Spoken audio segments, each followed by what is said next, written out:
Rodgers ain't for everybody. Rodgers has shared controversial and crazy conspiracy theories. It just feels like you're either for him or against him. What you just saw is a clip from Netflix's new documentary on NFL star quarterback Aaron Rodgers. Rodgers is an elite pro football player with a Super Bowl ring and multiple league MVP titles. He was smeared by the mainstream media as an anti-vaxxer and conspiracy theorist after the coronavirus pandemic broke out. In 2021, when sports resumed, NFL players were given an ultimatum: get the COVID shot or hang up your cleats. Rodgers opted out. He was raked over the coals by the media. Let's watch a little more. Losing friendships, family, it was heartbreaking. Here come the Jets. Rodgers has something to prove. It is on. People getting to see behind the curtain. Have you thought about going into politics? Once I started my spiritual journey, everything shifted. The metamorphosis is happening. Most people are not doing the walking. I'm not most people. While Rodgers got slammed by establishment types, this documentary is being touted as a comeback of sorts, not just from his nearly career-ending torn Achilles, but for his personal convictions as well.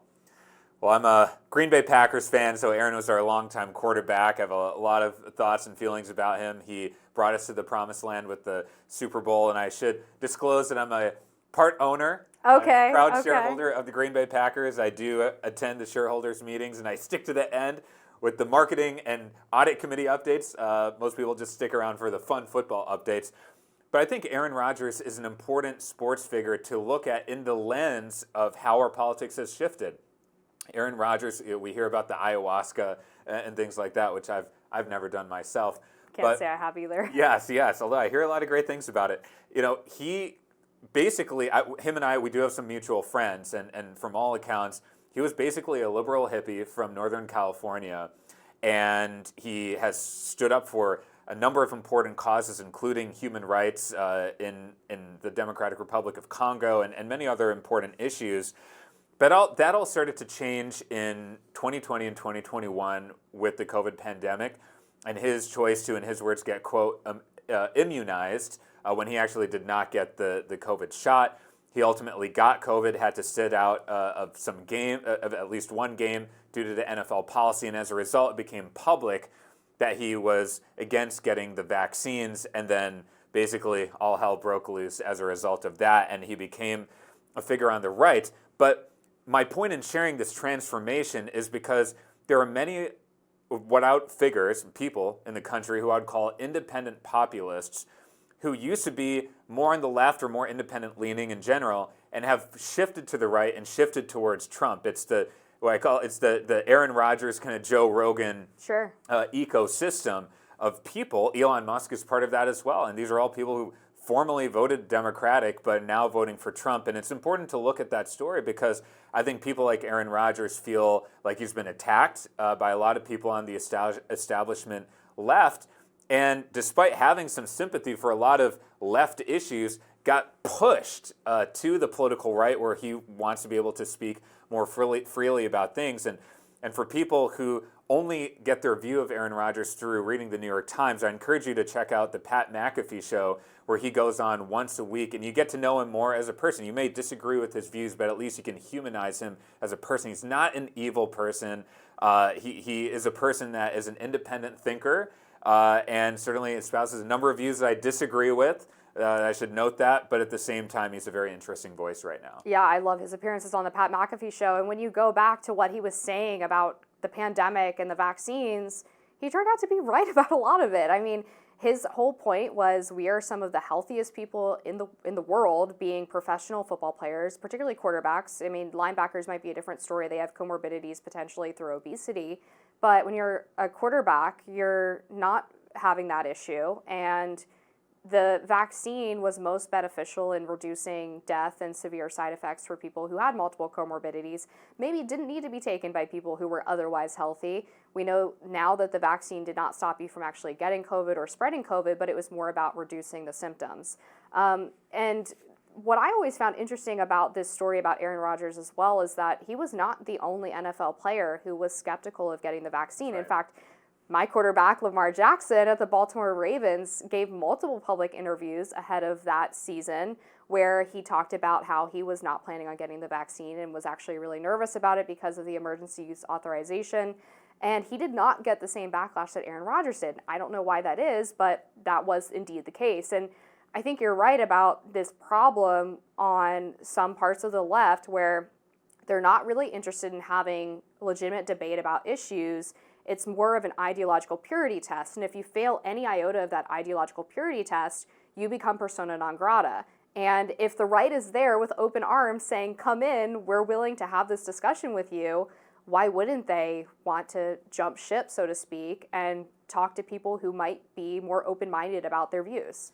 Now, that dynamic I've seen happen on the political right as well with the any Republican who voted, for example, to impeach Donald Trump basically isn't in Congress anymore. And they were very conservative people like Liz Cheney, who, by the way, I oppose on basically nearly every issue. Adam Kinzinger, there are many others who were all basically taken out of office or voted out of office or chose to retire because they were persona non grata on the right. So this kind of cancel culture, the inability to hold multiple different views at once is a problem I see on both the left and the right. Now, going back to Aaron, I'm very excited to see this documentary on Netflix. I think we'll get to know him a little bit more as a human being. And you're right, he did get attacked even more than Lamar Jackson around his COVID stances. And I think part of it, and this is an important lesson for any of the independent populist media or political figures that I am speaking of, really need to be careful, especially if they're not political or they don't spend their life professionally doing politics, to understand that especially on social media with some of these media stories, you're going to get lured into the mud. And as they say, you never want to wrestle a pig in the mud, you're only going to get muddy.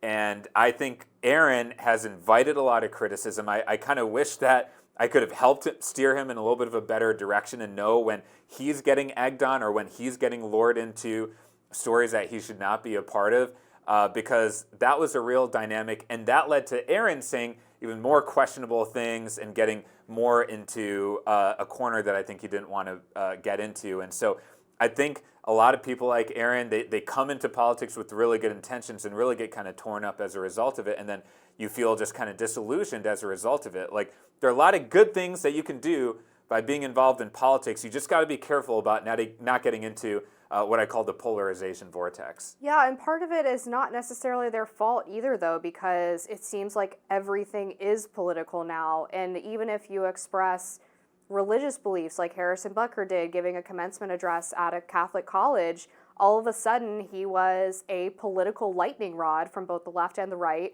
because he just talked about his Catholic faith and his family dynamic and what he thought a lot of women in the crowd might be interested in, which is starting a family and being wives and mothers. And all of a sudden he was viewed as this like conservative icon. And you kind of have a choice when you get in that moment, which is you either embrace the fact that you're now a voice for some of these issues and part of some partisan makeup, or you shy away and you do the sort of apologize and back off and get out of politics entirely. And it's kind of sucks that that's the binary choice that you have, that you can't just express some opinions about really important cultural and or political issues without becoming sort of a figurehead for some political movement. It all gets weaponized, and when the Harrison Butker story came out, Patrick Mahomes, the star quarterback of the Kansas City Chiefs, commented on it and basically took the latter route that you're talking about, which is, look, we appreciate a variety of views in the locker room, fully support him,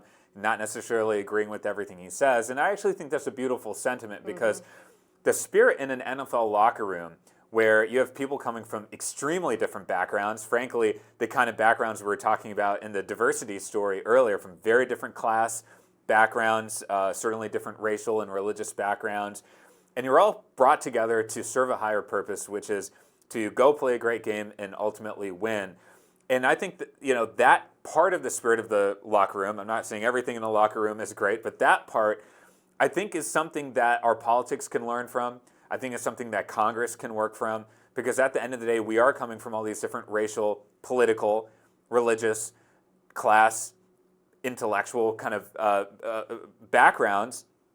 And we have to be able to have conversations because that's what humanizes those perspectives, and that's what allows us to find often uncommon areas of common ground. We're seeing that, for example, with the Doge story, people like Bernie Sanders and Elon Musk. So that's what we need more of. Let's learn that from the football locker room. Totally. I think sports has long been a unifying force in American life, and that's what the danger of politicizing everything about it is that you kind of lose that commonality and just rooting for a team and being part of that community. We're going to cover more on Rising after this.